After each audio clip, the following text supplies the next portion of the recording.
Livro Reportagens de Além-Túmulo. Irmão X, pela psicografia de Francisco Cândido Xavier. Lição de número 7. O transporte revelador. Jovelino Soares, na sua vida calma do interior, desde algum tempo andava todo entregue às primeiras experiências mediúnicas. Não desprezava a pequena oficina de mecânica, onde, com a colaboração de alguns auxiliares, era, mais ou menos, o patrão de si mesmo. Entretanto, não se furtava às prosas longas com os amigos. Raro o cliente que, em trazendo máquinas a conserto, não lhe ouvisse extensas narrativas de casos pessoais. Andava impressionado, sobretudo, com os fenômenos de desdobramento. Colecionava apreciável bagagem literária nesse ramo dos conhecimentos espiritualistas. E lamentava que as suas faculdades incipientes lhe não proporcionassem os grandes voos. No entanto, dia e noite, procurava efetuar o tentame. Às vezes, enquanto os empregados iam e vinham à cata de chaves ou parafusos, lá estava Jovelino em concentrações reiteradas no aposento íntimo. Queria, a qualquer preço, realizar os transportes de grande envergadura. À noite, esquivava-se ao serviço humilde do bem, porque não se contentava em confortar um doente, aplicando-lhe fluidos curadores ou reconfortantes. Nem se conformava com o exame dos ensinamentos morais que as reuniões evangélicas ofereciam. Dava preferência a tentativas mais vastas. Não se haviam verificado importantes desdobramentos com sensitivos diversos? Os livros científicos estavam repletos de relatórios, nesse particular. Seus estudos e investigações prolongavam-se noite adentro. Por vezes, a esposa dedicada chamava-o a melhores raciocínios. Jovelino, não será mais razoável que te consagres ao trabalho profissional com assiduidade e devotamento? Chego a afligir-me por tua saúde. Creio que é muito justa a tua aspiração de maiores edificações espirituais. Contudo, suponho que deves metodizar os seus esforços nesse plano, sem descurar os deveres que condizem com a paz de nosso lar. O marido, com expressão quase rude nos olhos frios, murmurava com tédio: "Ora essa, que falta à nossa casa?" E concluía resmungando: "Como sempre acontece, não me podes compreender." A companheira voltava humilde, a novos argumentos, evidenciando enorme ternura. "Não me refiro às tuas experiências, no sentido de condená-las. Conheço o valor da espiritualidade e não me internaria em considerações descabidas. Não posso, porém, aprovar os excessos a que te vens entregando, desde algum tempo. Não nos falta pão à mesa, todavia, escasseia a nossa tranquilidade doméstica. Teus hábitos estão fundamentalmente alterados pelas demasiadas concentrações, sem qualquer observação de tempo ou conveniência." Jovelino, todavia, não a deixara terminar. "Ignoras acaso meus propósitos?" perguntou irritado. "Desconhecer os poderes do homem que se torna senhor dos dons superiores da natureza psíquica? Espero obter os grandes transportes em breves dias." E numa antevisão das experiências gloriosas, exclamava de olhos parados, fixos na imensidade azul que se podia divisar além da janela aberta.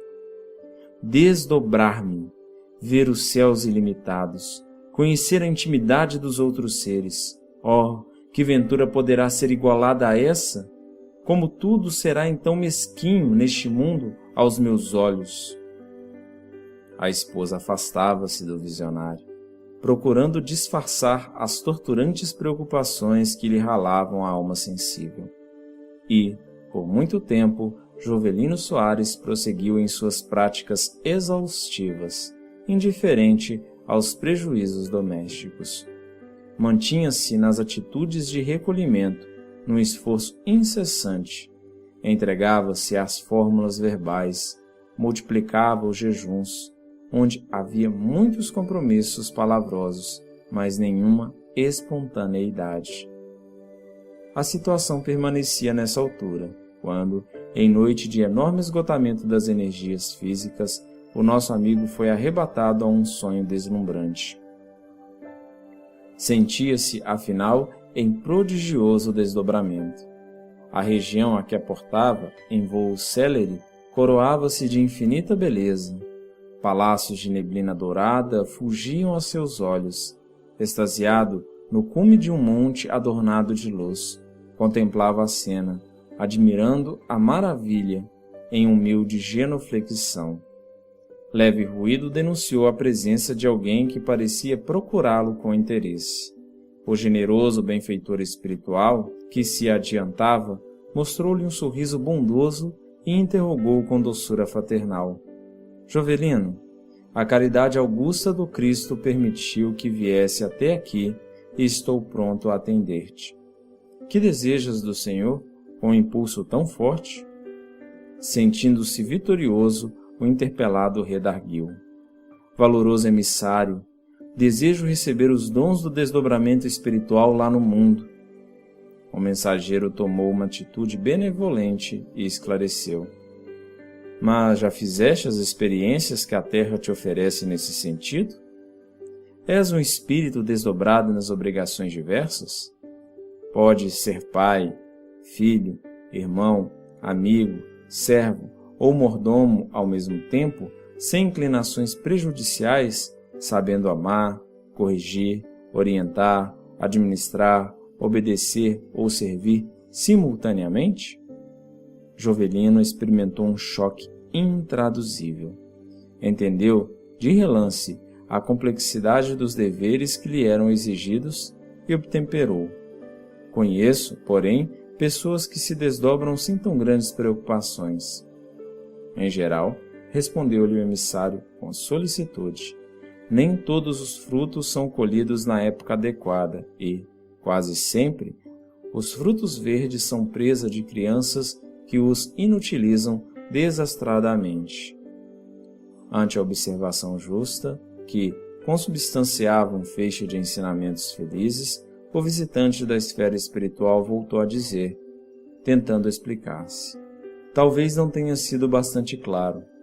O que desejo é a permissão para os transportes sublimes da alma. Já efetuaste, porém, o aprendizado dessa natureza que o mundo te proporciona? Encontras-te senhor de semelhante aquisição?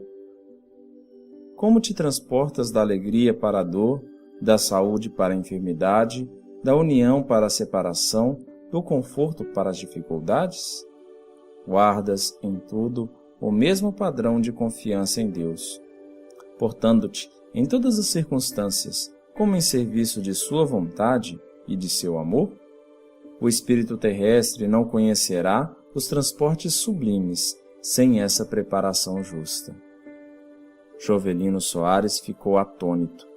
Francamente, não havia pensado nisso. Embora se esforçasse, não encontrava recursos a fim de responder. O generoso mensageiro, percebendo-lhe a confusão natural, acariciou-lhe a fronte com inexcedível bondade e falou brandamente: Teus serviços, entretanto, não estão perdidos. Fixa a atenção, porque te conduzirei, neste momento, à melhor região em que te podes manter com benefícios. Mais tarde, poderás atravessar os vastos domínios de outros mundos. O sistema solar exporá aos teus olhos maravilhas indescritíveis, mas a solução do problema é igual da escada ou da montanha. É preciso equilibrar-se ao subir. O lugar a que serás agora conduzido não é tão luminoso e, todavia, possui a sua beleza peculiar. É a zona compatível com a tua posição atual, mesmo porque, bem sabes que não se pode trair a classificação gradual da natureza. No entanto, se conseguires ver como se torna necessário, encontrarás aí numerosas maneiras de enriqueceres as tuas faculdades. Reconhecerás as diversas potências que permanecem a serviço de tua iluminação. Jovelino exultava. A seu ver, ia, enfim, descortinar os segredos do céu. Não seria naturalmente arrebatado às constelações mais altas, contudo seria levado a regiões de sublime surpresa. O bondoso mensageiro estendeu-lhe a mão e disse em voz firme: Vamos! O mecânico experimentou indefinível sensação de deslocamento. Guardava a impressão de que tombava sobre um abismo de luz. Daí a momentos acordou violentamente, no leito. Como interpretar a visão inesquecível?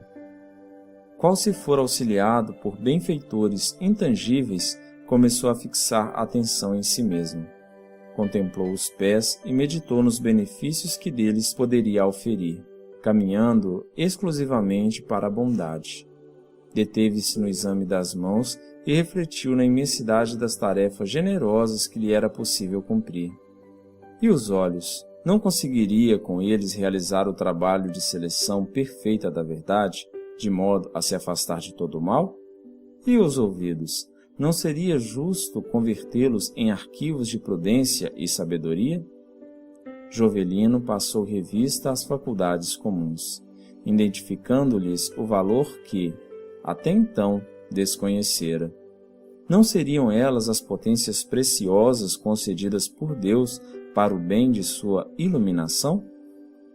Extremamente reconhecido, parecia tocado de uma vibração nova.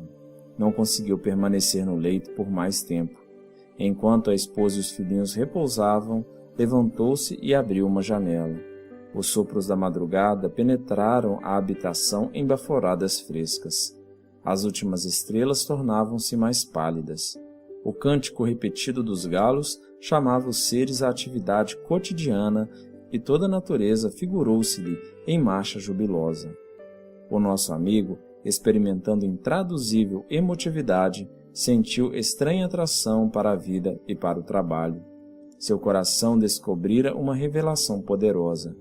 Compreendeu que a região divina, compatível com a sua posição espiritual, a que fora conduzido por um emissário do Cristo, era o seu próprio corpo terrestre. Era aí mesmo que poderia descortinar belezas sem conta e infinitas possibilidades de iluminação.